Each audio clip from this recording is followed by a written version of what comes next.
ನಮಸ್ಕಾರ ಪ್ರೀತಿಯ ವೀಕ್ಷಕರೇ, ಮಾಲ್ವಿ ಚಿದಾನಂದ ಅವರ ನೇತೃತ್ವದಲ್ಲಿ ಮೂಡಿ ಬರ್ತಾ ಇರತಕ್ಕಂಥ ದೇವನಹಳ್ಳಿ ಟಿವಿಗೆ ಆತ್ಮೀಯವಾಗಿರತಕ್ಕಂಥ ಸ್ವಾಗತ. ದಾವಣಗೆರೆ ಸುತ್ತಮುತ್ತ ಇರತಕ್ಕಂಥ ನಡೀತಾ ಇರತಕ್ಕಂಥ ವಿಶೇಷ ಕಾರ್ಯಕ್ರಮಗಳನ್ನ ನಿಮ್ಮ ಬಳಿ ತಲುಪಿಸತಕ್ಕಂಥದ್ದೇ ಈ ಕಾರ್ಯಕ್ರಮದ ಮುಖ್ಯ ಉದ್ದೇಶ.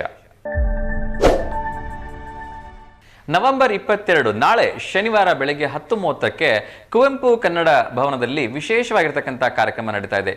ತಲ್ಲಣಿಸದಿರು ಮನವೇ, ಎಷ್ಟೊಂದು ಸುಂದರವಾಗಿರ್ತಕ್ಕಂಥ ಸಾಲಲ್ವಾ? ಸೊ ಈ ಒಂದು ಸಾಲನ್ನ ಇಟ್ಕೊಂಡು ಕನಕ ಬಳಗದ ವತಿಯಿಂದ ವಿಶೇಷವಾಗಿರ್ತಕ್ಕಂಥ ಒಂದು ಕಾರ್ಯಕ್ರಮ ನಡೀತಾ ಇದೆ. ಜಿಲ್ಲಾ ಕನಕ ನೌಕರರ ಬಳಗದಿಂದ ನಾಳೆ ಶನಿವಾರ ಬೆಳಗ್ಗೆ 10:30ಕ್ಕೆ ತಲ್ಲಣಿಸಿದರು ಮನವಿ ಅಂತಕ್ಕಂಥ ವಿಶೇಷ ಕಾರ್ಯಕ್ರಮದಲ್ಲಿ ಸಾಂಸ್ಕೃತಿಕ ಬಹುತ್ವ ಮತ್ತು ಸಂವಿಧಾನದ ಆಶಯಗಳನ್ನ ಕುರಿತು ವಿಷಯವನ್ನ ಮಂಡಿಸಲಾಗ್ತಾ ಇದೆ. ಈ ಕಾರ್ಯಕ್ರಮದ ದಿವ್ಯ ಸಾನ್ನಿಧ್ಯವನ್ನ ಸಾಣೇಹಳ್ಳಿ ಡಾಕ್ಟರ್ ಪಂಡಿತಾರಾಧ್ಯ ಶಿವಾಚಾರ್ಯ ಸ್ವಾಮೀಜಿಯವರು ವಹಿಸಿದರೆ, ಕಾಗಿನೆಲೆ ಶ್ರೀ ನಿರಂಜನಾನಂದ ಪುರಿ ಸ್ವಾಮೀಜಿ ಉಪಸ್ಥಿತಿಯಲ್ಲಿ ಸಂಸದೆ ಡಾಕ್ಟರ್ ಪ್ರಭಾ ಮಲ್ಲಿಕಾರ್ಜುನ್ ರವರು ಸಮಾರಂಭವನ್ನ ಉದ್ಘಾಟಿಸುತ್ತಾರೆ. ಬ್ಯಾಡಗಿ ಶಾಸಕ ಬಸವರಾಜ ಶಿವಣ್ಣನವರು ಹಾಗೂ ಸಾಹಿತಿ ರಾಮಲಿಂಗಪ್ಪ ಬೇಗೂರು ಉಪಸ್ಥಿತರಿರುವರು ಎಂದು ಸಂಸ್ಥೆಯ ಅಧ್ಯಕ್ಷರಾದ ಶಿವಾನಂದ ದಳವಾಯಿ ಅವರು ತಿಳಿಸಿದ್ದಾರೆ. ಮಾನವ ಹಕ್ಕು ಆಯೋಗದ ಅಧ್ಯಕ್ಷರು ಹಾಗೂ ಸದಸ್ಯರಿಂದ ಅನಿರೀಕ್ಷಿತ ಭೇಟಿಯನ್ನ ಮಾಡಲಾಯಿತು.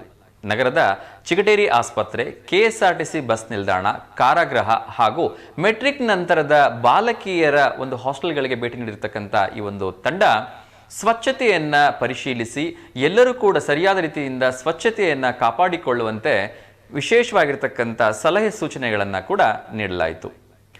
ಮುಂಗಾರು ಹಂಗಾಮು ಮುಗಿದಿದ್ದು ನಿಗದಿತ ವೇಳಾಪಟ್ಟಿಯಂತೆ ನವೆಂಬರ್ 20ರಿಂದ ಭದ್ರಾ ನೀರನ್ನ ಬಂದ್ ಮಾಡಲಾಗಿದೆ.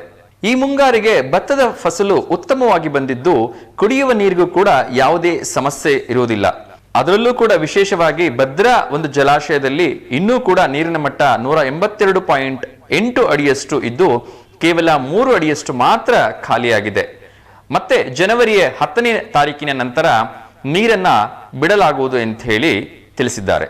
ಇದಿಷ್ಟು ಸುದ್ದಿಗಳು ತಮಗೆ ಇಷ್ಟ ಆಗಿದೆ ಅಂತ ಹೇಳಿ ಭಾವಿಸ್ತೀನಿ. ಇನ್ನಷ್ಟು ವಿಶೇಷವಾಗಿರ್ತಕ್ಕಂಥ ಸುದ್ದಿಗಳಿಗಾಗಿ @NDTV DVGಯನ್ನ ಫಾಲೋ ಮಾಡೋದನ್ನ ಮರಿಬೇಡಿ. ಅದೇ ರೀತಿ ನಿಮ್ಮ ಹತ್ರ ಯಾವುದಾದ್ರೂ ವಿಶೇಷವಾಗಿರ್ತಕ್ಕಂಥ ಮಾಹಿತಿ ಇದ್ರೆ ದಯಮಾಡಿ ನಮಗೆ ಒಂದು ದಿವಸ ಮುಂಚಿತವಾಗಿ ಈ ನಂಬರ್ಗೆ ಕರೆ ಮಾಡಿ ತಿಳಿಸಿ ಅಂತ ಕೇಳ್ಕೊಳ್ತೀನಿ. ಸೊ ನಿಮ್ಮ ಸಲಹೆ, ಸಹಕಾರ ಮತ್ತು ಪ್ರೋತ್ಸಾಹಕ್ಕೆ ಸದಾ ನಾವು ಚಿರಋಣಿಯಾಗಿರ್ತೇವೆ ಅಂತ ಹೇಳ್ತಾ ಇವತ್ತಿನ ಕಾರ್ಯಕ್ರಮವನ್ನು ಮುಗಿಸ್ತಾ ಇದ್ದೀನಿ. ಎಲ್ರಿಗೂ ಒಳ್ಳೆಯದಾಗಲಿ. ಶುಭಮಸ್ತು. ನಮಸ್ಕಾರ.